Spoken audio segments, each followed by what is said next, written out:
Aliens tremble as Earth goes mysteriously. Silent Commander HFY stared at the glowing screens in front of him. His 4 eyes blinked in confusion as he read the same impossible data for the 10th time. The monitoring station on Kepler Station had been watching Earth for over 50 years. Every day, the small blue planet sent out thousands of signals into space. Radio waves, television broadcasts, military communications, and internet data all mixed together in a chaotic soup of electromagnetic noise. Now there was nothing. "Run the diagnostics again," HFY ordered his assistant. Crix. The younger alien's tentacles moved quickly across the control panels, checking every system twice. "All equipment is working perfectly, Commander," Crix reported. The silence from Earth began exactly 47 hours and 23 minutes ago. It happened all at once across all frequencies. HFY felt a cold feeling in his stomach. In his 40 years of service with the Galactic Confederation Intelligence Division, he had never seen anything like this. Earth's humans were loud, chaotic, and constantly broadcasting their thoughts and activities to anyone who cared to listen. They seemed to have no concept of communication security or privacy.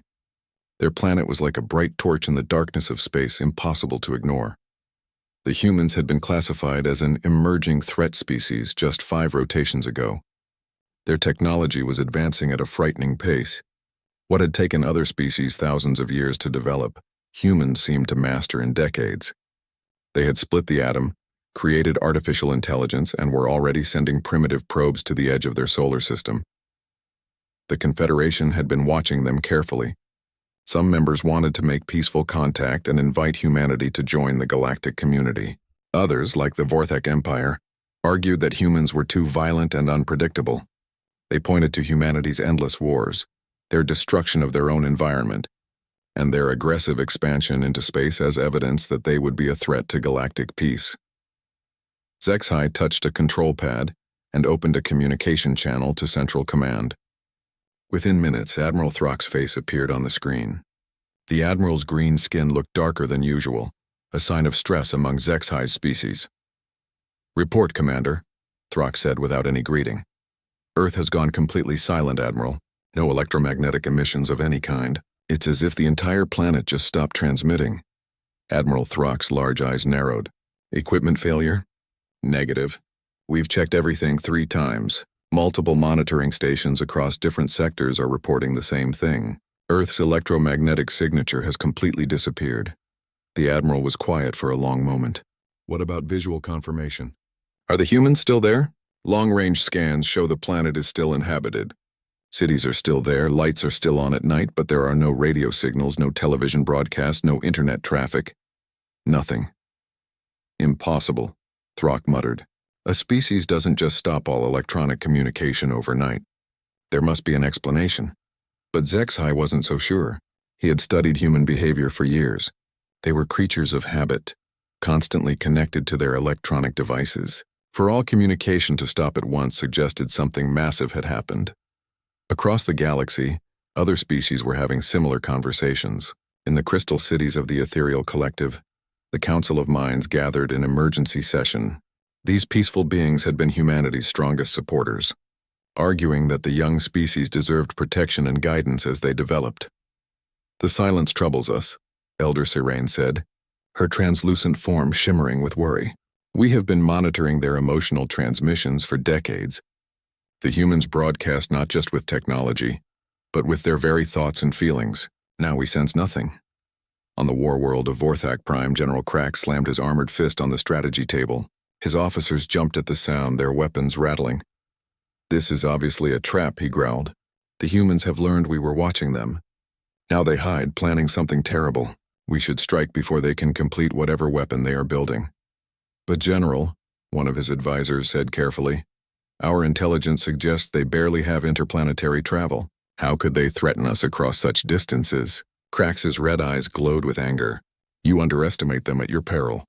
These humans have gone from primitive agriculture to nuclear weapons in just a few thousand years. Who knows what they might accomplish if given more time?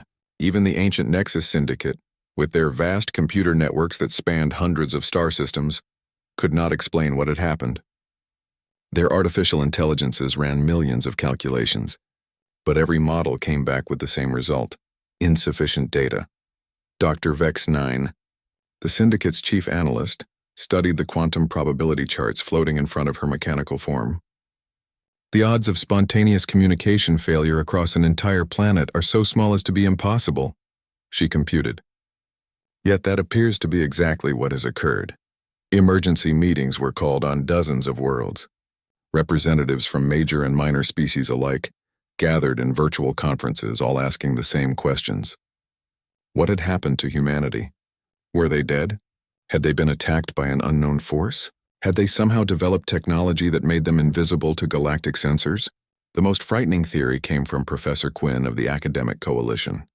The elderly scholar's research into extinct civilizations had made him an expert on what he called evolutionary leaps. Sometimes, he explained to a gathering of concerned ambassadors, a species reaches a point where they advance so quickly that they essentially become something new. We've seen evidence of this in archaeological records, advanced civilizations that simply vanished, leaving behind technology we still don't understand. You're suggesting the humans evolved beyond our ability to detect them? Asked Ambassador Yilt of the Trade Federation. I'm suggesting it's possible, Quinn replied. Humans have shown remarkable adaptability. Perhaps they discovered something that allowed them to transcend conventional physics. The idea sent chills through the assembled representatives. If humanity had somehow advanced beyond galactic understanding, what did that mean for the rest of the galaxy? Were they still the same violent, chaotic species that had been classified as a threat, or had they become something else entirely? Days passed with no change. Earth remained silent, a blue marble spinning in space with no voice. Ships that had been en route to Sol system with peaceful or hostile intentions found themselves unsure whether to continue their missions. How do you make contact with a species that might no longer exist in a way you can understand? Some suggested sending probe ships to investigate. Others argued this might be seen as an act of aggression if the humans were simply testing new defensive technology. The debate raged across the galaxy while Earth continued its silent orbit around its yellow star. Zexhai remained at his post, staring at the quiet screens. His years of training told him that silence in intelligence work usually meant something big was about to happen. But this felt different. This felt like the calm before a storm that might change everything. He didn't know how right he was.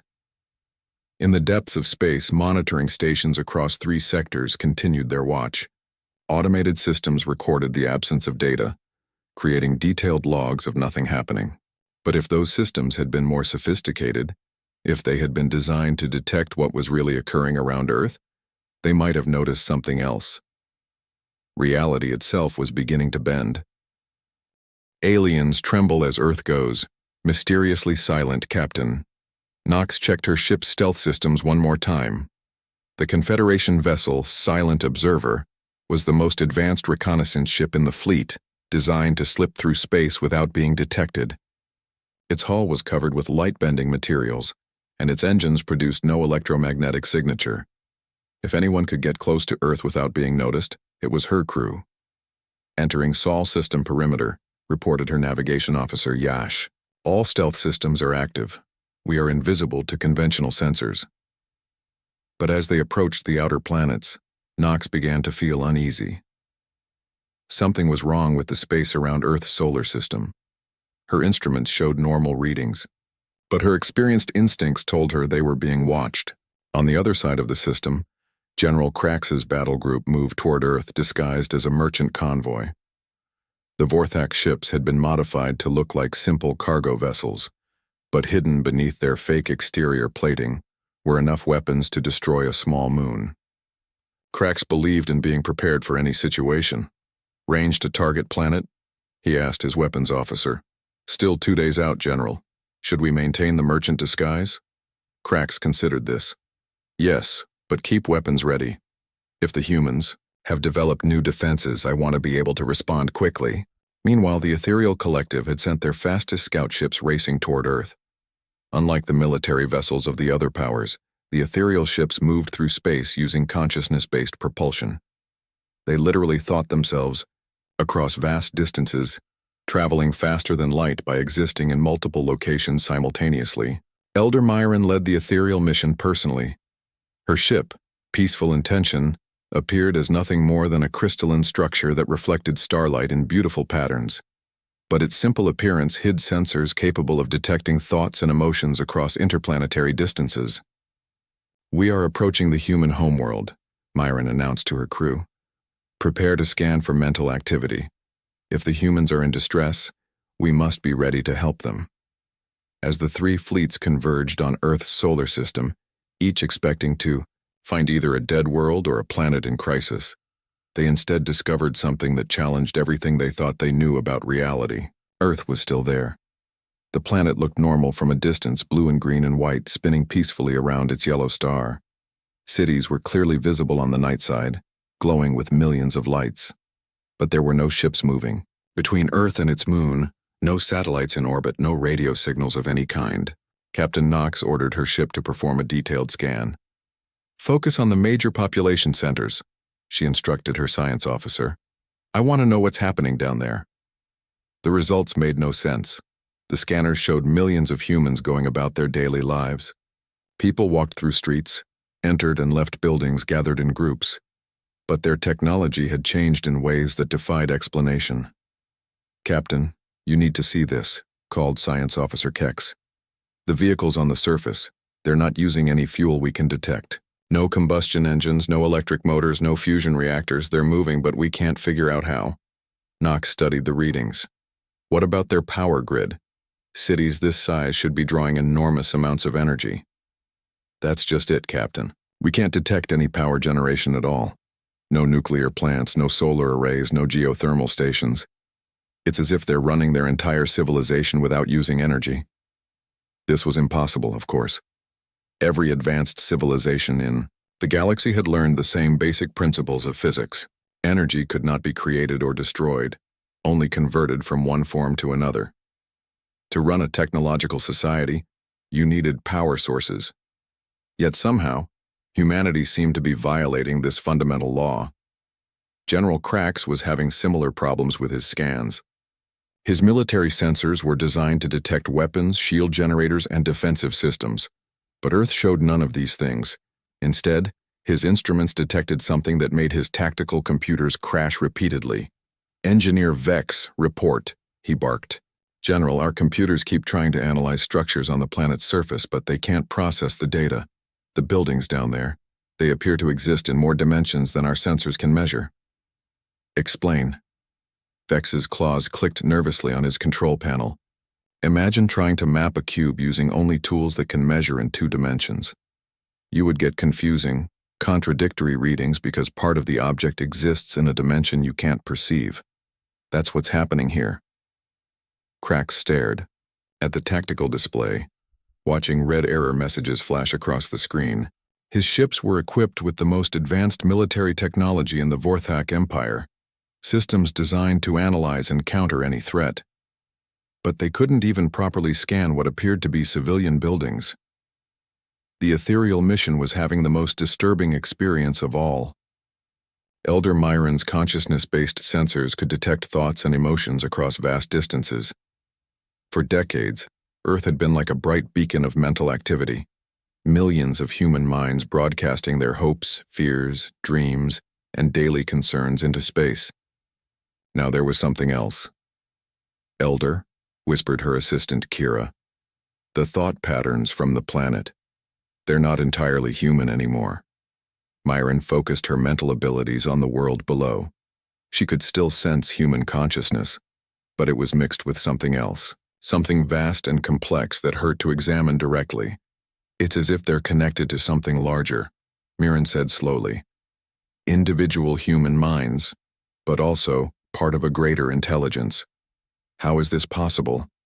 As the 3 fleets established positions around Earth, taking careful measurements and trying to understand what they were seeing, they made one more discovery that sent fear through all their crews. The orbital debris around Earth was wrong. Space around any inhabited planet was usually filled with junk. Old satellites, spent rocket stages, pieces of metal and plastic that had been discarded over decades of space activity. This debris followed, predictable orbits slowly falling back to the planet's surface over time. But around Earth, the debris wasn't moving. Chunks of metal that should have fallen years ago hung motionless in space, as if gravity had simply decided to stop affecting them. More disturbing still, some pieces appeared to be moving in perfect, geometric patterns, creating complex shapes that served no obvious purpose. Captain Knox watched a piece of what appeared to be an old communication satellite trace a perfect spiral around Earth's equator. According to her calculations, the satellite should have crashed into the planet's atmosphere months ago. Instead, it moved in a pattern so precise it could only be artificial. Someone or something is controlling orbital mechanics around this planet, she reported to her crew. That level of gravitational manipulation requires technology we don't possess.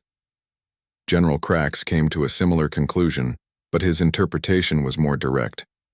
They're showing off, he growled. This is a demonstration. They want us to know they can control forces we consider laws of nature. Elder Myron had a different theory. Her people understood that consciousness and reality were connected in ways that most species ignored.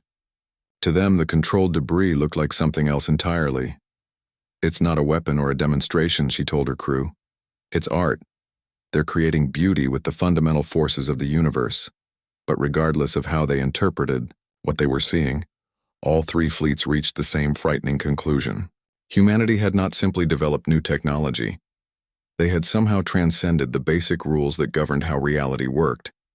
And if they could control gravity and exist in higher dimensions, what else might they be capable of? The question became more urgent as each fleet detected the other's presence in the system. Three major galactic powers, all supposedly hidden, all watching the same impossible planet. It was only a matter of time before someone made the first move. The only question was whether humanity would let them.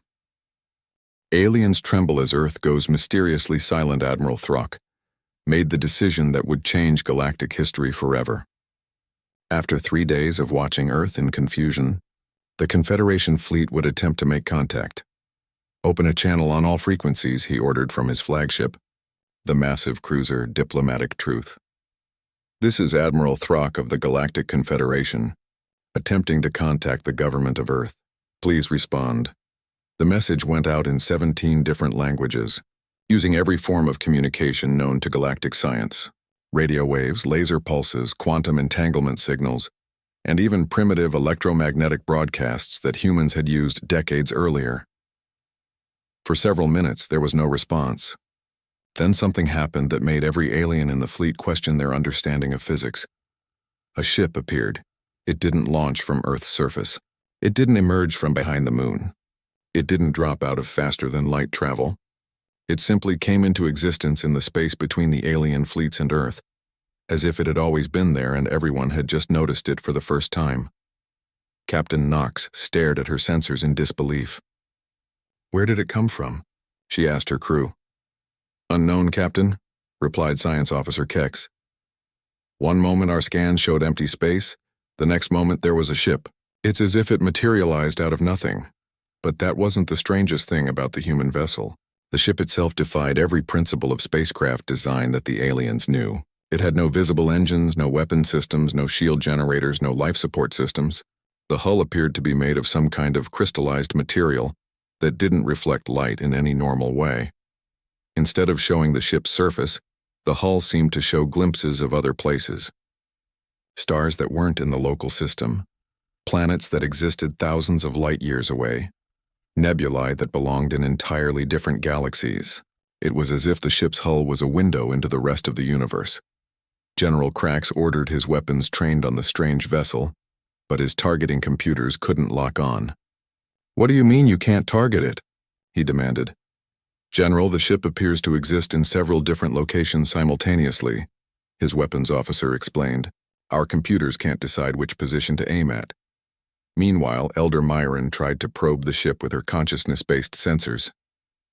What she found made her gasp in surprise. The vessel wasn't just carrying humans. It was human, in some way she couldn't understand. The ship itself was alive, thinking, aware. It's not just a machine, she whispered to her crew. The ship itself has consciousness. It's a living being. As the three fleets watched in growing amazement and fear, the human ship moved toward them. But its movement wasn't like normal space travel. Instead of accelerating and decelerating, following the curves of gravitational fields and obeying the laws of physics, it simply changed position. One moment it was far away, the next it was closer, as if the space between had been folded or compressed. Captain Knox tried to scan the ship's propulsion system. "I'm detecting no energy emissions of any kind," she reported. No fusion exhaust, no antimatter reactions, no subspace distortions. How is it moving? Before anyone could answer, the human ship stopped exactly halfway between Earth and the alien fleets. It hung motionless in space, waiting. Then, without any communication equipment being activated, without any signals being sent or received, a voice spoke directly into the minds of every alien present. The voice was calm, patient, and unmistakably human, but it carried with it something else. A sense of vast knowledge and ancient wisdom that seemed impossible coming from such a young species. "We heard your concerns across the void," the voice said. "We have been waiting for you to find the courage to come closer." Admiral Throck felt his skin turn pale green with fear. Direct mental communication was supposed to be impossible across species barriers. Different aliens had different brain structures, different ways of thinking, different languages and concepts. Yet somehow this human was speaking directly to all of them simultaneously. And they all understood perfectly. General Krax tried to respond with his own telepathic abilities, but his thoughts seemed to bounce off the human presence like water off stone. "How are you doing this?" he demanded, both aloud and mentally. The human voice carried a hint of amusement.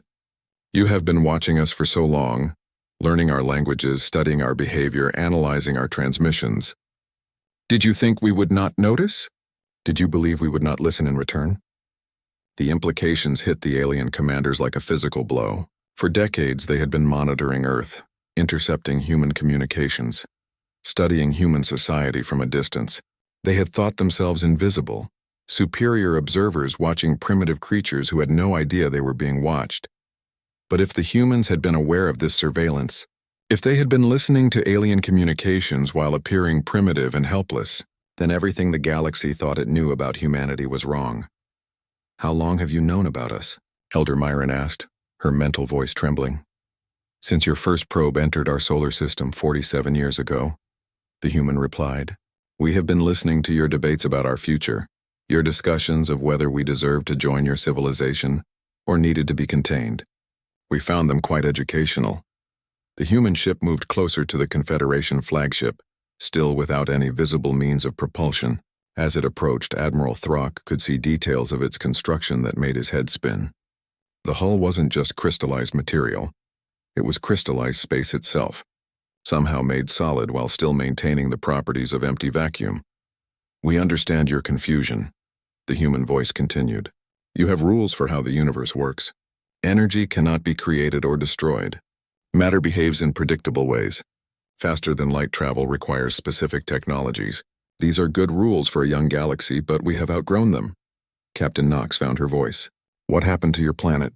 Why did you go silent?" "We did not go silent," the human explained.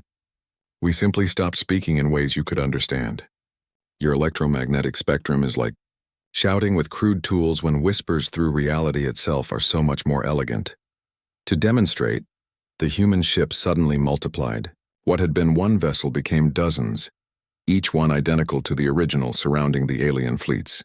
But the alien sensors indicated that all the ships were the same ship, existing in multiple locations at once. "This is impossible," General Krax muttered.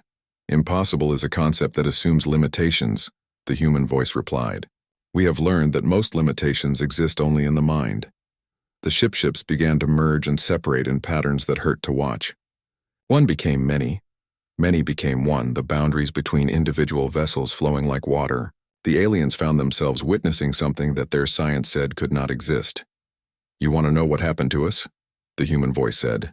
"The answer is simple. You happened to us." "What do you mean?" Admiral Throck asked. "For generations, humans looked up at the stars and wondered if we were alone. We dreamed of meeting other civilizations, of joining a greater community among the stars. When we detected your presence watching us, it changed everything." The human ship began to show images on its impossible hull, pictures of Earth's transformation, compressed into moments but showing changes that should have taken centuries, cities rebuilding themselves according to new geometries, humans working together in ways that transcended individual consciousness, technology that responded to thought rather than physical manipulation. Knowing we were being watched gave us perspective on our own limitations. the human explained. Your debates about our worthiness forced us to examine what worthiness meant. Your fear of our potential helped us realize we had potential we had never imagined. Elder Myron suddenly understood. You used our observations as a mirror to see yourselves. Exactly. And in seeing ourselves through your eyes, we realized how small we had been thinking. Why settle for crude rockets when you can convince space itself to bring you where you want to go? Why fight over resources when you can teach matter to become whatever you need? Why limit yourselves to single bodies in single locations when consciousness can exist everywhere at once? The aliens stared at the human ship in growing horror and amazement. This wasn't just advanced technology. This was a fundamental transformation of what it meant to be a living being. What do you want from us? General Krax asked, his weapons still uselessly trained on targets he couldn't actually target. The human voice carried warmth and genuine affection. We want to thank you. By fearing us, you forced us to become something beyond fear. By planning our destruction, you helped us transcend destruction itself. By seeing us as a threat, you taught us to become something that makes the concept of threat meaningless. The human ship began to change again.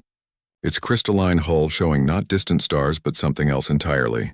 Views of other worlds, other species, all connected by streams of light that flowed between them like rivers of pure thought. We are offering something to the galaxy, the human voice said. Not conquest, not domination, not trade agreements or military alliances. We are offering evolution. The implications of this statement would echo across the galaxy for generations to come. Aliens tremble as Earth goes mysteriously silent. The invitation came as a gentle pressure in their minds, not demanding or threatening, but simply offering. One representative from each fleet could board the human vessel and learn what humanity had become. The choice was theirs. Admiral Throck volunteered immediately.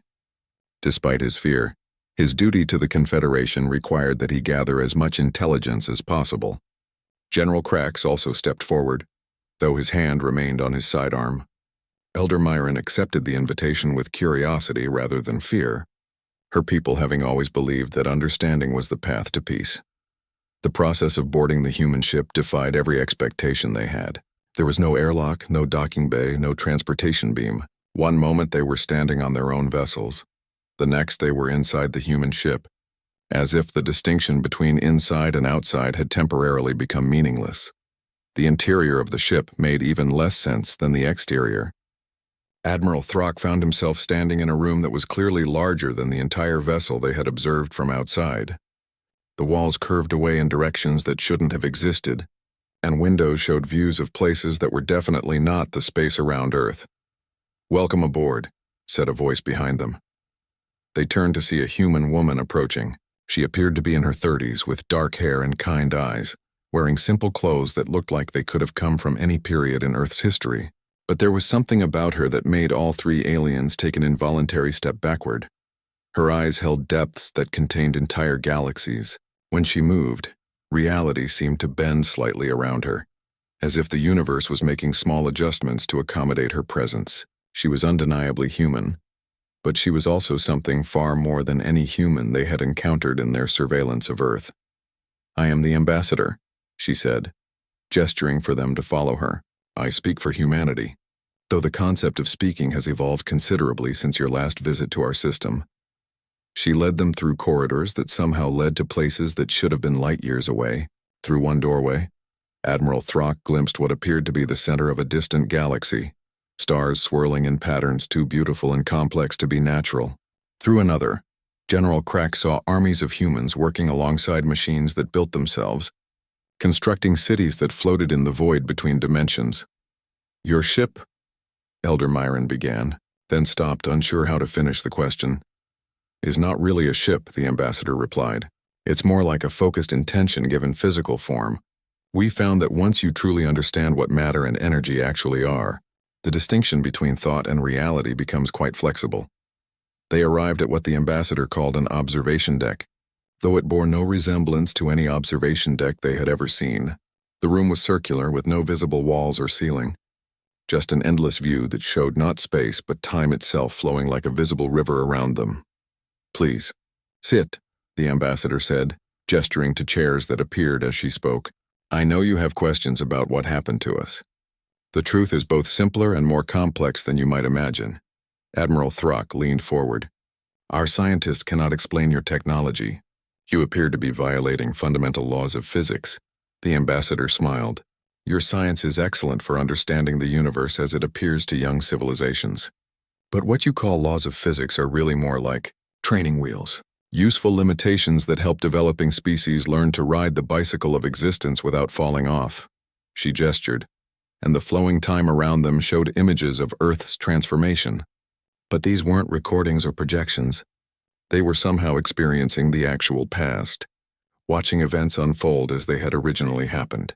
For thousands of years, humans believed we were limited by our biology, our technology, our environment, the ambassador explained. We thought we had to work within the rules of reality as we understood them.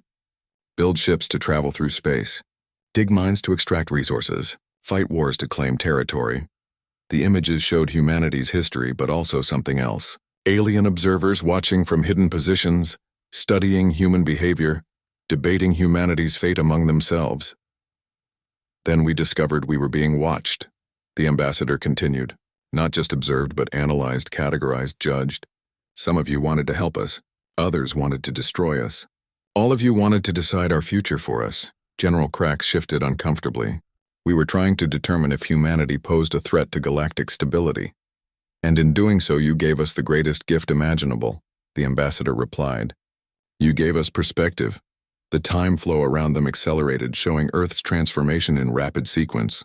Humans working together in ways that seemed to transcend individual identity. Cities rebuilding themselves according to geometric principles that incorporated mathematics from other dimensions. Technology that responded to consciousness rather than mechanical manipulation. Seeing ourselves through your eyes forced us to ask fundamental questions, the ambassador explained. Why did we accept limitations that might not actually exist? Why did we assume that the universe's rules couldn't be changed if we understood them well enough? Why did we think small when the cosmos itself invited us to think infinitely? Elder Myron watched in fascination as the images showed humans beginning to exist in multiple places simultaneously, their consciousness expanding beyond the boundaries of individual bodies. How is this possible? She asked. Consciousness is not produced by the brain, the ambassador replied. The brain is more like a radio receiver, tuning into consciousness that exists everywhere at once. Once we understood this, the idea of being limited to single bodies in single locations seemed unnecessarily restrictive. Admiral Throck studied the flowing images, his military mind analyzing what he was seeing. Your entire species underwent this transformation simultaneously? Not simultaneously, but quickly by your standards, the ambassador said. Once the first humans broke through the illusion of limitation, the knowledge spread like wildfire. We discovered that individual consciousness and collective consciousness are not separate things, but different aspects of the same phenomenon. General Krax had been watching the military implications of what he was seeing. Humans who could exist in multiple locations, technology that responded to thought, ships that traveled by convincing space to rearrange itself. You could destroy any force in the galaxy, he said bluntly. The ambassador looked at him with genuine confusion. Destroy? Why would we want to destroy anything? Destruction is what you do when you believe resources are limited. When you think consciousness is trapped in competing bodies, when you assume that one being's success requires another's failure. She gestured again. And the time flow showed scenes from across the galaxy. Alien civilizations locked in territorial disputes, competing for resources, building weapons to defend against threats that existed mainly in their own minds. You see conflict everywhere because you believe in separation, the ambassador explained. You think your species is distinct from other species, your planet separate from other planets, your consciousness isolated from other consciousness. These beliefs create the very problems you spend so much energy trying to solve. The three alien representatives exchanged glances. What the ambassador was describing sounded like fantasy, like wishful thinking that ignored the harsh realities of survival in a competitive universe. But they were sitting in a ship that existed in dimensions their science said were impossible, watching time flow past them like water, listening to a human who spoke directly to their minds in concepts that transcended language. What do you want from our civilizations? Admiral Throck asked. Nothing, the ambassador replied. Want implies lack, and we have learned that lack is an illusion created by limited thinking. But we are offering something, which is? The same gift you gave us, perspective. The opportunity to see yourselves as you really are rather than as you think you are. The chance to discover what becomes possible when you stop accepting impossible. Elder Myron leaned forward. You're offering to share this transformation with other species? We're offering to guide anyone who chooses to make the journey, the ambassador corrected. The transformation cannot be given or forced. It can only be chosen by beings who are ready to let go of their attachment to limitation. General Krax frowned. What would that mean for our governments, our military forces, our territorial boundaries? The ambassador's expression was compassionate but firm. It would mean transcending the need for any of those things. Governments exist to manage competition for resources. Military forces exist to defend against threats. Territorial boundaries exist to separate us from them. When you realize that consciousness is infinite, resources are abundant, and separation is an illusion, these structures become as unnecessary as training wheels on a bicycle. The implications were staggering. Every alien civilization was built around managing scarcity, defending territory, competing for advantage. What the ambassador was describing would require abandoning everything they thought they knew about how societies functioned. This is why we went silent, the ambassador continued. Aliens tremble as Earth goes mysteriously silent. The 3 alien representatives returned to their fleets forever changed. What they had seen aboard the human vessel could not be unseen. What they had learned could not be unlearned. Each carried with them knowledge that would shake the foundations of galactic civilization.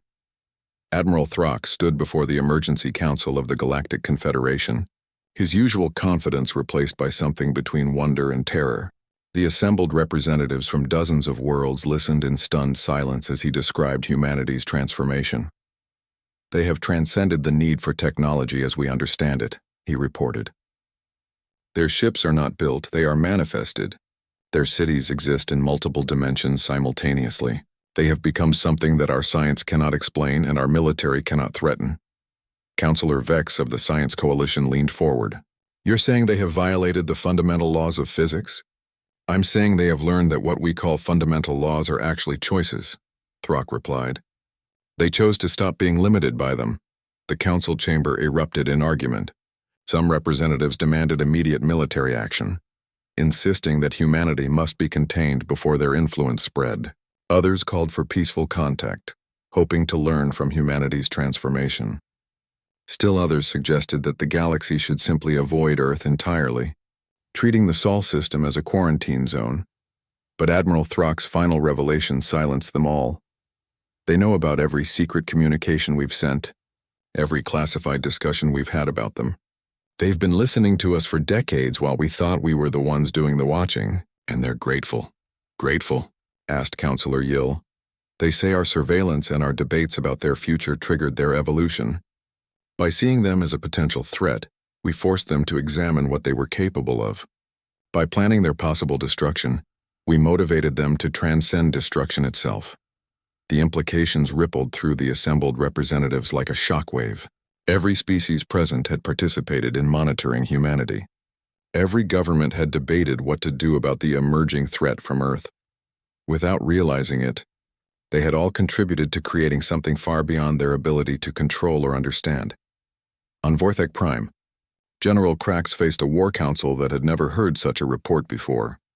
The assembled military leaders listened in growing disbelief as he described technology that made their greatest weapons seem like stone tools. They offered to demonstrate their capabilities, Krax reported. One of their ships multiplied into a dozen copies, each one as real as the original. Then they merged back together as if individual existence was a choice they could make or unmake at will. War Marshal Thex slammed his armored fist on the table. This is impossible.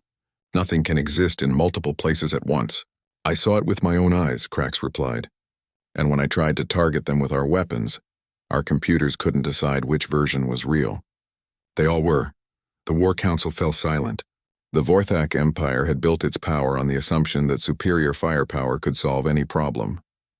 But how do you fight an enemy that exists outside the rules that govern warfare itself? What do they want? Asked Marshal Kryn.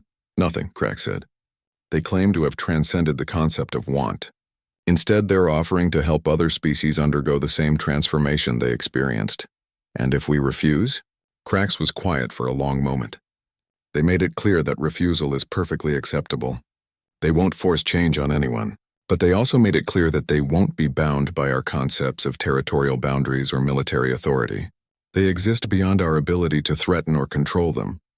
The War Council grappled with a concept foreign to Vorthak thinking, an enemy that couldn't be defeated because it refused to be an enemy at all. In the crystal cities of the ethereal collective, Elder Myron addressed the Council of Minds with a mixture of excitement and trepidation. Her people had always believed that consciousness was the fundamental force of the universe, so humanity's transformation was both vindication and challenge. They have proven what we have long suspected, she reported. Individual consciousness and universal consciousness are the same thing, experienced from different perspectives. But they have gone further than we ever imagined possible. Elder Sin flickered with curiosity. In what way? They have learned to exist as both individual and collective simultaneously. Each human remains a unique being with personal experiences, but they also share a unified awareness that transcends individual limitations. They are one and many at the same time. The Council of Minds contemplated this revelation. The ethereals had spent millennia developing their telepathic abilities, but they had never achieved the seamless integration of individual and collective consciousness that humanity had somehow accomplished. They offered to teach this integration to other species, Myron continued. But the process requires abandoning the belief that consciousness is produced by physical brains. For many species, this would mean questioning everything they think they know about identity and existence. Elder Cass pulsed with concern. What would happen to our civilization if we underwent such a transformation? According to the humans, the question is based on a false assumption. There would be no loss because there would be no separation between who we are now and who we would become. We would simply expand into a larger version of ourselves.